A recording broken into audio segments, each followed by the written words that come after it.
In this video, I'm going to be designing some concept style poster graphics for one of my favorite hardcore bands right now, Speed. I'm going to be using a mix of typography, texture, image, and some fun analog techniques to create some design experiments like this. Let's get into it. I wasn't entirely sure what I wanted to do with these designs, but I knew one of the first steps was going to be to source some dope images that I could use of the band. This band has such high energy, and I knew images of them would translate really well into like a punk style or halftone, different graphical treatments, and I found some awesome images on their Instagram. These original photos were shot by @thesaddestday, so definitely go check them out. I started to write out Speed in different fonts to see how it would look.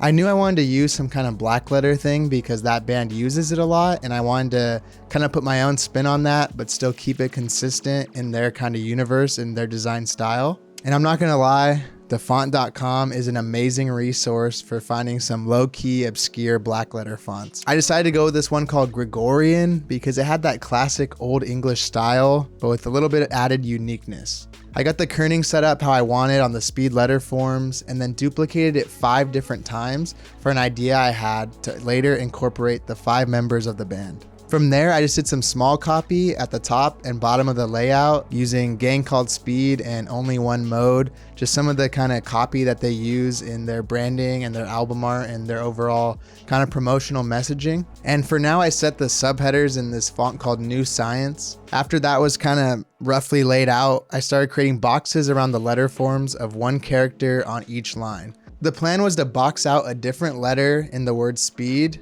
for each line, and then drop an image of the different members of the band filling in that slot. When I dropped the initial images in, they accidentally got framed in the middle like this, and I thought that was an interesting concept that we could also pursue later, and I ended up creating a whole nother design with that layout later in this video. I love when stuff happens like that in the design process. It's just kind of the byproduct of exploration and messing around with different compositions. Sometimes you just get new ideas planted along the way, and it was one of those Bob Ross type moments. We don't make mistakes. We have happy accidents.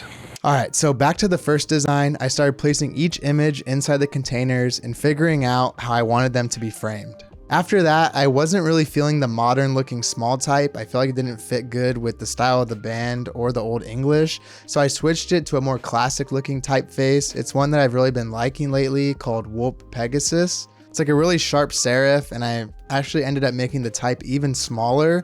That way, the main kind of hero type and the lockup had more room to shine. Once the layout was pretty much finalized, I went ahead and scaled up each image so I could print them on normal paper. The plan was to print each of these out, scan them back in, and then apply a cool grainy stamp effect. You'll see why I had to go through that extra step of printing them out and scanning them back in a little bit. I also printed out a copy of the Speed letters so I could also apply some cool textures to that as well. From there, I just printed out all the assets on my main printer.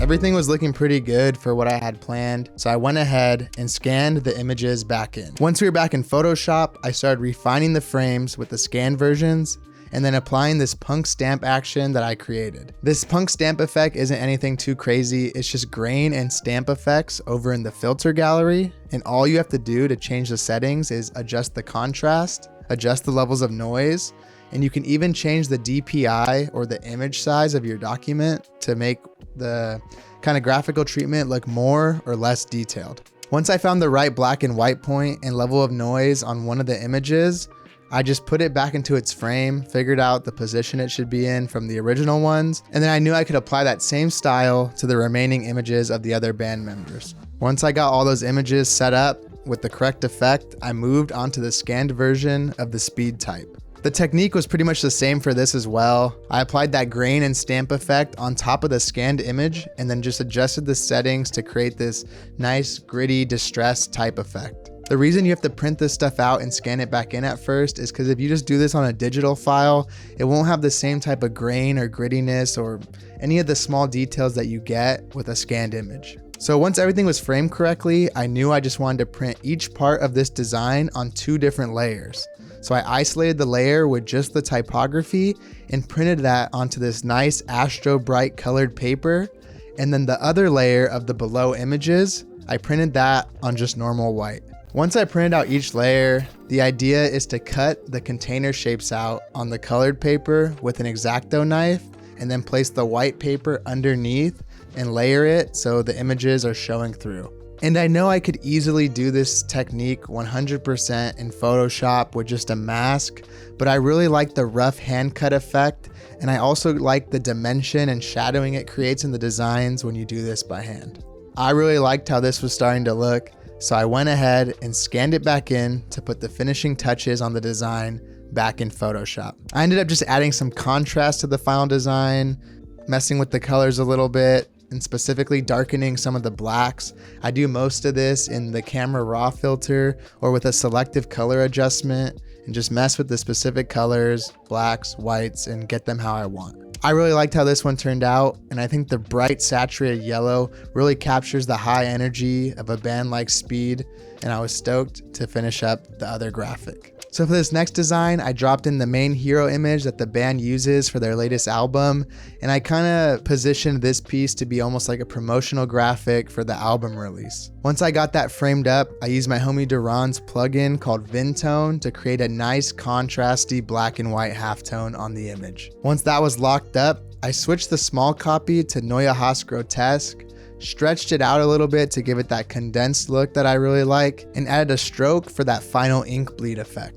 I also ended up inverting the colors here to make the black more dominant, and the plan was to also print this on colored paper so the white or negative space that was showing through would be colored from the colored paper. Once that was all set up, I decided I wanted to do a similar technique to what I did on the last design. So I printed the top layer that had all the typography on a colored piece of paper, and then the inside image later on the normal white paper. This one was so much easier because I only had to cut out one much larger rectangle. Once I kind of had it finished up, I wasn't too sold on using this pink color, but I knew I could adjust it later in Photoshop, so I just went with that for now. I scanned the design back in and just sized everything back into place, adjusted the final settings with the camera raw filter, and it was looking pretty good. Like I said, I just used camera raw to add some contrast back in and dial in the final colors for the design. Since the other design was super bright and yellow, and yeah, did fit the energy of a band like Speed, I kind of wanted to contrast that a little bit and make this one with some little more laid back and understated colors. When I was messing around with the hue and sat slider, I really liked how this desaturated gray looked.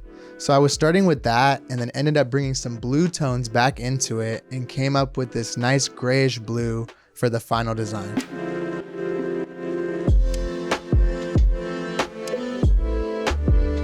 Here's a final look at both of the designs.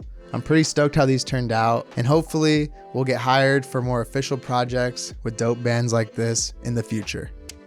Thanks so much for watching. If you enjoyed it, hit that like button and subscribe if you want to watch more videos in the future. I'll catch you in the next one. Peace.